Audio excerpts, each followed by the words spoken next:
আলাইকুম বাংলাদেশ। অত্যন্ত ভারাক্রান্ত মন নিয়ে জুমার নামাজ আদায় করে বের হলাম। বাংলাদেশে যে পরিমাণে ধর্ষণ আর লুটপাট তরজ চলতেছে, কিভাবে শান্তভাবে দুরাকাত নামাজ আদায় করব, নামাজের পরে দুখানা হাত তুললে প্রতিটা মানুষের হৃদয়ের কান্নার কথা চলে আসে মুখে, অন্তরে। তো এইভাবে যদি চলতে থাকে তাহলে আমরা কোথায় যে একটু শান্তি পাবো, কোথায় যে আমরা বিচার পাবো, কার কাছে যে বিচার দিব?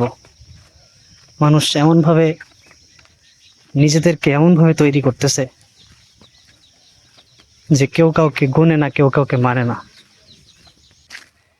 এই যে বাংলাদেশে নতুন একটা ঘটনা ঘটে গেল, খুবই লজ্জাজনক বিষয়। শিশু রামিসাকে ধর্ষণ করে হত্যা করা হলো, মাথা কেটে ফেলে দেওয়া হলো।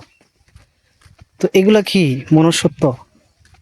এগুলা কি মানুষের পরিচয়? তোমার যৌবনের চাহিদা মেটাতে গেলে তুমি পতিতালয়ে যাও, এর থেকে আর লজ্জাজনক বিষয় তো হতে পারে না। তাই বলে শিশু বাচ্চা একটা মায়ের কোল খালি করার কি প্রয়োজন আছে? আমরা চাই জনসম্মুখে মানুষের সামনে এটার বিচার হোক।